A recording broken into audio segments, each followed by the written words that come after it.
Hello friends, welcome back to the channel. भाई आज की वीडियो बहुत ज़्यादा इंपॉर्टेंट होने वाली है उन लोगों के लिए जिन्हें हाईवे में अपनी गाड़ी को चलाने में प्रॉब्लम निकल के आती है। अब देखिए, हाईवे ड्राइव जो है ये मुश्किल क्यों मानी जाती है, क्योंकि हाईवे ड्राइव में आप देख सकते हैं दो फैक्टर होते हैं एक्सीडेंट जिनके कारण होता है। एक तो है कि भाई आपकी स्पीड ज़्यादा होती है, दूसरी चीज़ अगर आप स्लो चल रहे हैं तो पीछे से ना कोई गाड़ी स्पीड से चल रही होगी या सामने से स्पीड से आ रही होगी, क्योंकि हाईवे पे जो है कंटिन्यू गाड़ियाँ चलती रहती हैं। तो यहाँ पर ऐसा नहीं है कि सिटी ट्रैफिक की जगह कि जैसे कि भाई गाड़ियाँ स्लो चल रही हैं या फिर ऐसी लेन्स जहाँ पर कि आप चल रहे हैं और वहाँ पे भीड़ कम है, गाड़ियाँ ज़्यादा स्पीड में नहीं चल रही हैं, तो वो सीन यहाँ पर नहीं होता है। यहाँ पर आप देख सकते हैं दोनों साइड पे कंटिन्यू गाड़ियाँ आई जा रही हैं। तो यहाँ पर क्या सावधानियाँ आपको रखनी है, कैसे कैसे सेफ ड्राइविंग करनी है, उसके बारे में हम इस वीडियो में बात करने वाले हैं। अब देखिए, हमेशा मैं अपनी वीडियो में ये चीज़ बताता हूँ कि आगे वाली गाड़ी से जितना आप स्पेस लेके चलेंगे, मतलब स्पीड जितना ज़्यादा है आपकी, उतना ज़्यादा स्पेस लेके चलेंगे तो आपको टाइम मिलेगा रिएक्ट करने के लिए। अब रिएक्ट किस चीज़ के लिए, देखिए सपोज आगे वाली गाड़ी के आगे अचानक किसी ने ब्रेक तेज ले लिए या फिर कोई अचानक से क्रॉस हुआ, सामने वाले ने पैनिक सिचुएशन में ब्रेक अपने खींच दी। उस सिचुएशन में आपको इतना टाइम मिलना चाहिए कि भाई आप जो है अपनी गाड़ी को अच्छे से कंट्रोल कर सकें। तो वही चीज़ मेंटेन करने के लिए आपको भी सामने वाली गाड़ी से एक दूरी बना के रखनी पड़ेगी हमेशा। तो जब स्पीड ज़्यादा होती है ना, अगर आप बहुत क्लोज चल रहे हैं, अचानक अगर ब्रेक में आपने सामने वाले को जज नहीं करा तो आपकी गाड़ी एकदम से सामने वाली गाड़ी से भिड़ जाएगी, क्योंकि हर गाड़ी की जो है ब्रेकिंग कैपेसिटी अलग होती है। शायद किसी गाड़ी में ब्रेकिंग पावर अच्छी हो, आपकी गाड़ी में उतनी अच्छी ना हो, तो इसीलिए आपको थोड़ा सा सेफ साइड में रह के चलना पड़ेगा। तो हाईवे में यही इंपॉर्टेंट चीज़ है एक सबसे बड़ी, कि आपको स्पीड पे कंट्रोल करना पड़ेगा। अब आजकल तो जो है स्पीड लिमिट लग चुकी है पहाड़ों के रास्तों पर भी, पर यह है कि पहाड़ी रास्तों पे जब आप जा रहे हैं और अगर कहीं पर स्पीड ज़्यादा बढ़ रही है तो वहाँ पर धीरे धीरे आप ब्रेक लेते रहिए या फिर टॉप गियर में मत चलिए। अगर 6 गियर है आपकी गाड़ी में तो 5th गियर तक चलिए शुरुआत के दिनों में, अगर आपको गाड़ी चलाना अच्छे से नहीं आता है, क्योंकि ये वीडियो उनके लिए बन रहा है जिनके स्किल उतना ज़्यादा अच्छे नहीं है। अब मेरी वीडियोस में काफ़ी ज़्यादा कमेंट उन लोगों के लिए आ रहे थे शायद जिनका ड्राइविंग स्टाइल अलग है या फिर जिन्हें बहुत अच्छे से गाड़ी चलाना आता है, तो वो अपना ओपिनियन देते हैं और ओपिनियन इस तरीके से देते हैं कि भाई वो दूसरे की बात को नेग्लेक्ट करते हैं। तो मैं भाई किसी के ड्राइविंग स्टाइल को ख़राब नहीं बता रहा हूँ, बस मैं अपनी एडवाइस दे रहा हूँ आपको। जैसे कि मैं चलता हूँ पहाड़ी रास्तों पे काफ़ी ज़्यादा, तो मुझे एक्सपीरियंस है भाई इन चीज़ों का, तो मैं अपने हिसाब से आपको कुछ चीज़ें बता रहा हूँ। तो आपको ये दिक्कतें अगर निकल के आएंगी तो इन चीज़ों को आप ज़रूर ट्राई करिएगा अपनी ड्राइविंग स्टाइल में। अब स्पीड कंट्रोल करना बहुत इंपॉर्टेंट इसीलिए भी है कि भाई कई बार क्या होता है कि हम तो अच्छे से अपनी गाड़ी को ड्राइव कर रहे हैं, पर अगल बगल वाला या फिर पीछे से कोई है रैश ड्राइविंग कर रहा है या सामने से अचानक से किसी ने गलत ओवरटेक कर लिया। तो उस सिचुएशन में भी आपको अपनी गाड़ी को अच्छे से कंट्रोल करना है, जिसके लिए भाई आपको जो है हमेशा रेडी रहना है कि कब गाड़ी के ब्रेक अप्लाई करने हैं और कब मुझे अपनी गाड़ी के एक्सेलरेटर को रिलीज करना है। अब ब्रेक लेने के लिए भी 2-3 टाइप से आप गाड़ी को कंट्रोल कर सकते हैं। एक तो मैंने आपको बता दिया कि आप जो है ज़्यादा टॉप गियर में मत चलिए, एक गियर आप लोअर करके चलिए, तो थोड़ा सा इंजन ब्रेकिंग हल्का फुल्का काम करती रहेगी। दूसरी चीज़, जब भी कहीं टर्न आता है या फिर आपको लग रहा है कि आगे भीड़ ज़्यादा है, तो एक्सेलरेटर से अपना पैर हटा दीजिए। ज़रूरी नहीं हर जगह जो है आपको ब्रेक इस्तेमाल करना है। तीसरी और इम्पॉर्टेंट चीज़ कि जब भी जो है आप अपनी गाड़ी को, मतलब स्पीड में है आप ज़्यादा, तो वहाँ पर क्या है कि आप बीच बीच में थोड़ा थोड़ा ब्रेक लेते रहें। अब कंटिन्यू अगर आप ब्रेक दबा के रखेंगे, कई लोगों की आदत होती है कि वो बहुत स्पीड में अपनी गाड़ी को रखते हैं, फिर धीरे धीरे ना ब्रेक अप्लाई करना स्टार्ट करते हैं। तो उससे क्या होता है, गाड़ी का ना तो मोमेंटम बन पाता है और दूसरी चीज़ की जो उनका ब्रेक है ना, ये भी गर्म होता रहता है। तो ये दोनों सिचुएशन डेंजरस हैं, आपको ये दोनों चीज़ें अप्लाई नहीं करनी है, इस चीज़ का आप ज़रूर ध्यान रखें। दूसरी चीज़ निकल के आती है स्टीयरिंग कंट्रोल। अब स्टीयरिंग पे आप मेरे दोनों हाथ देख सकते हैं किस तरह से हैं प्लेस्ड, बिल्कुल अपोजिट साइड पे। आप 3 o'clock पे रख सकते हैं, 9 o'clock पे रख सकते हैं, बहुत अच्छी पोजीशन मिलती है। मैं तो भाई डिफरेंट पोजीशन ट्राई करता रहता हूँ। देखिए आप स्टीयरिंग पे, क्योंकि भाई स्टीयरिंग पे देखिए अभी 12 o'clock पे मेरा हाथ है, फिर अब 3 o'clock 9 o'clock पे जा रहा है, तो ये पोजीशन सबसे ज़्यादा कंफर्टेबल होती है। अगर आपको स्टीयरिंग कंट्रोल करने में दिक्कत आ रही है ना, तो 3 o'clock और 9 o'clock पे अपना हाथ रखिए। इससे क्या होता है कि स्टीयरिंग जब आप टर्न करते हैं ना, तो आपको अच्छा फीडबैक मिलता है और आपको समझ में आता है कि मेरी गाड़ी कितना टर्न हो रही है। अगर आप 12 o'clock में अपना हाथ रखते हैं या कोई और पोजीशन है, उसमें शायद इतना अच्छा आपको फीडबैक पता ना चले स्टीयरिंग का। ये जो पोजीशन होती है बहुत अच्छी होती है 3 o'clock और 9 o'clock वाली, ठीक है ना।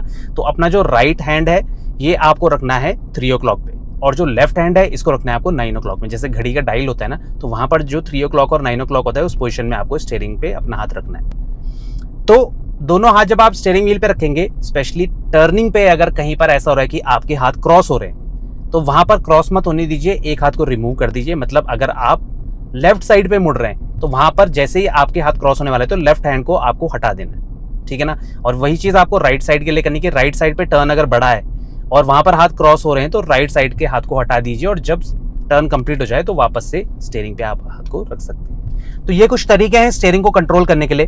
अब फीडबैक एग्जैक्टली मैं आपको नहीं बता सकता कि आपको कितना % लेफ्ट और राइट काटना है, क्योंकि ये हर गाड़ी का अलग होता है। बट आपको ध्यान रखना है, जितना आप अपनी गाड़ी को गाइड करना चाहते हैं किसी भी एक डायरेक्शन में, उतना ही आपको स्टीयरिंग को टर्न करना है।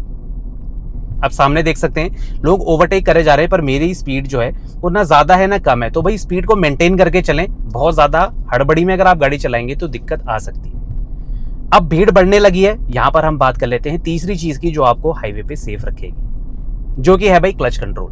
अब क्लच कंट्रोल क्यों सेफ रखेगा? कभी इमरजेंसी केस में अगर आपने ब्रेकिंग ले ली, या फिर आप कहीं चढ़ाई पर हैं, कहीं ट्रैफिक लग गया, वहां पर आपको गाड़ी को कंट्रोल करना है, जैसे मैं आगे पे आपको दिखाऊंगा, तो वहां पर क्लच कंट्रोल बहुत इंपॉर्टेंट चीज निकल के आती है।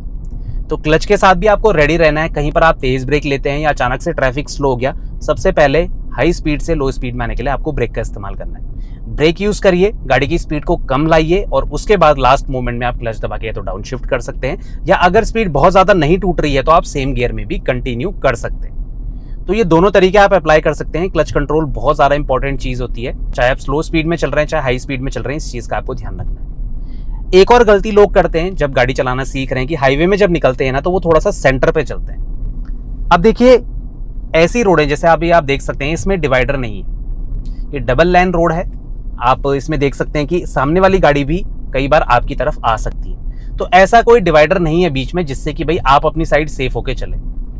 तो हमेशा ध्यान रखिए ऐसी जगह पे, स्पेशली टर्न्स पे, आपको अपनी गाड़ी को ज्यादा बाहर नहीं निकालना है। अगर आप भी ये गलती करते हैं कि आपकी गाड़ी टर्न्स पे बहुत ज़्यादा बाहर चली जाती है, या फिर आपका ध्यान कहीं हट जाता है, तो भाई आपको उस चीज़ का ध्यान रखना है कि अपनी गाड़ी को अपनी साइड में चलाने की आप आदत हमेशा बनाए रखें।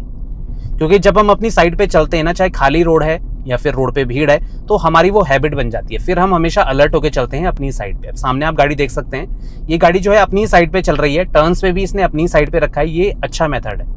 इसमें क्या होता है कि अगर कभी हम हल्का सा बाहर निकल गए और अनफॉर्चुनेटली उसी टाइम सामने से गाड़ी आ गई, तो एक्सीडेंट हो सकता है। अभी रिसेंटली पहाड़ों में बहुत ज़्यादा एक्सीडेंट हुए हैं इसी कारण से, क्योंकि एक ना एक साइड से गाड़ी जो है बहुत ज़्यादा बाहर निकल के आ गई। अब सामने वाली गाड़ी को शायद उतना टाइम ना मिले स्पेशली टर्न्स पे ब्रेक लेने का, तो आपको हमेशा अपनी गाड़ी को अपनी ही साइड पे रखना है। उससे क्या होगा, अगर सामने वाला गलती भी करता है तो एटलीस्ट आपको संभलने का या रिएक्ट करने का टाइम मिल जाएगा। क्योंकि पैनिक सिचुएशन में ना कई बार हाथ पैर जो है बहुत ज़्यादा स्टिफ हो जाते हैं, और उस केस में जो है आप ना तो ब्रेक ले पाते हैं और ना ही एक्सेलरेटर से पैर हटा पाते हैं। तो ये सिचुएशन डेंजरस होती है। इसमें क्या है, एक्सीडेंट होने के चांसेस ज़्यादा रहते हैं। और अगर आप चाहते हैं कि रोड पे एक्सीडेंट ना हो, तो हमेशा अपनी साइड पे अपनी गाड़ी को रखें। तो सामने भी आप गाड़ी देख सकते हैं, स्पीड कंट्रोल करके। अब देखिए टर्न आया, हल्का सा एक्सेलरेटर रिलीज करना है और बस गाड़ी कंट्रोल होके चलेगी। तो ये चीज़ का आपको ध्यान रखना है, क्योंकि हाईवे पे ना मिस्टेक बहुत ज़्यादा लोग करते हैं। अब देखिए साइड में कभी भी कोई गाड़ी रुकी है या बगल से कोई गाड़ी क्रॉस हो रही है, अगर आपको ये लग रहा है कि भाई मेरी गाड़ी यहाँ से क्रॉस नहीं हो पाएगी, कोई बात नहीं, अपनी गाड़ी को स्लो कर लीजिए। कभी भी आगे वाले के ड्राइविंग स्टाइल को कॉपी मत करिए। एक एग्जांपल बताता हूं आपको। सपोज आगे रोड पे पत्थर पड़े हैं, आगे वाली गाड़ी अपने टायर्स को बचाते हुए उन पत्थरों के ऊपर से क्रॉस हो रही है, तो जरूरी नहीं आपको भी वही पैटर्न फॉलो करना है। क्योंकि होता क्या है, हर गाड़ी का ग्राउंड क्लियरेंस अलग होता है, हर एक का ड्राइविंग स्टाइल, हर एक का अप्रोच एंगल अलग होगा। तो उस केस में क्या होगा कि अगर आगे वाली गाड़ी क्रॉस कर जा रही है उस ऑब्स्टिकल को या कोई भी चीज़ है, तो ज़रूरी नहीं आप भी उसे उसी तरह से क्रॉस कर पाएं। तो कभी भी कॉपी नहीं करना है अपने सामने वाले को। हो सके तो अपनी ही स्टाइल में चलिए, और जहां पर आपको लगता है कि मेरी गाड़ी नहीं निकलेगी वहां पर स्लो कर दीजिए। अब देखिए सामने गाड़ी ने ब्रेक लेना स्टार्ट कर दिया, मैं यहीं पर से ब्रेक अप्लाई करना स्टार्ट करूंगा और एक सेफ डिस्टेंस में जाके रुक जाऊंगा। जरूरी नहीं आपको सामने वाली गाड़ी से बहुत ज्यादा चिपक के चलना है, एटलीस्ट आपको सामने वाली गाड़ी के टायर विजिबल हो, वो बहुत ज्यादा सेफ डिस्टेंस होता है। उस डिस्टेंस में आके आप अपनी गाड़ी को एक बार में लेफ्ट और राइट से निकाल सकते हैं, कोई दिक्कत निकल के नहीं आएगी। ये चीज़ आपको हाईवे पे ज़रूर ध्यान रखनी है। कभी भी आप हाईवे ड्राइव कर रहे हैं तो ये बहुत इंपॉर्टेंट फैक्टर निकल के आता है। अब एक छोटी सी चीज़ आपको बता देता हूँ, ये एक्स्ट्रा चीज़ मैं आपको बता रहा हूँ, ये शायद कई लोग करते हैं कई लोग नहीं करते हैं। जब आप हाईवे पे चलते हैं, स्पेशली अगर कहीं उमस हो रही है, गर्मी है, उस टाइम आप एसी चलाते हैं ना, तो फटीगनेस बहुत ज़्यादा होती है और कई लोगों को नींद भी बहुत ज़्यादा आती है। अब उसके पीछे का फैक्टर ये है कि भाई जब भी हम हाईवे ड्राइव करते हैं, लंबी ड्राइव करते हैं, थकान ऑलरेडी हमें लग जाती है गाड़ी को ड्राइव करते हुए। तो उस टाइम अगर आप एसी का एक्सटेंसिव यूज़ करते हैं बहुत ज़्यादा और कंटिन्यू एक ही सेटिंग में आपने एसी चला रखा है और एयर सर्कुलेशन बटन अगर आपने ऑन या ऑफ नहीं करा है बीच में, तो उसमें क्या होता है कि अंदर की जो एयर है ना बहुत ज़्यादा ड्राई होती है, तो आपकी बॉडी भी ड्राई होने लग जाती है। तो हाइड्रेशन लेवल जो है हमारी गाड़ी का, जो पानी है ना, वो कम होने लग जाता है और पानी की कमी के कारण होता क्या है कि थकान ज़्यादा फील होती है, नींद आने लग जाती है। तो उस केस में क्या होता है कि एक्सीडेंट हो सकता है। झपकी आना एक बहुत ही नेचुरल चीज़ है, पहाड़ी रास्तों में जब आप जा रहे हैं या हाईवे लंबी ड्राइव कर रहे हैं तो उसमें नींद आना बहुत ही ज़्यादा नॉर्मल चीज़ सी हो गई है आजकल। तो उस चीज़ को अवॉइड अगर आपको करना है तो उसके लिए सिंपल सी चीज़ बताऊंगा। अगर आप एसी का यूज़ करते हैं, नहीं रह सकते एसी के बिना, आपको आदत है, तो आप क्या करिए, बीच बीच में एयर सर्कुलेशन के बटन को ऑन और ऑफ करते रहिए कुछ कुछ मिनट के लिए। उसमें क्या होगा कि बाहर की जो फ्रेश एयर है ना वो अंदर आके मिक्स होगी कैबिन की एयर के साथ और जो है मॉइस्चर लेवल बना रहेगा। या फिर आप ये कर सकते हैं, एसी को चलने दीजिए, कुछ सेकंड के लिए आप जो है विंडोज को रोल डाउन कर सकते हैं और जब फ्रेश एयर अच्छे से अंदर आके मिक्स हो जाएगी अंदर की जो ठहरी हुई हवा है उसके साथ, तो फिर जाके आप दोबारा से अपनी एसी का इस्तेमाल कर सकते हैं बंद खिड़की करके। तो इस चीज़ का ध्यान रखिए, ये बहुत ज़्यादा इंपॉर्टेंट चीज़ है। इसमें क्या होगा कि आपकी हेल्थ में भी असर नहीं पड़ेगा और जो एक्सीडेंट होने के चांसेस है ये भी कम हो जाएंगे, क्योंकि भाई नींद आना भी बहुत बड़ा फैक्टर है जब हाईवे पे हम ड्राइव करते हैं एक्सीडेंट होने का। इस चीज़ का भी आपको ध्यान रखना है। अब ये रोड देखिए और ज़्यादा संकरी होने लग गई है। सामने वाली गाड़ियाँ ए पिलर के बाहर मुझे दिख रही हैं, तो भाई वो मेरी राइट साइड सेफ होके चल रही है। लेफ्ट राइट का अंदाज़ा भी आपको आना चाहिए।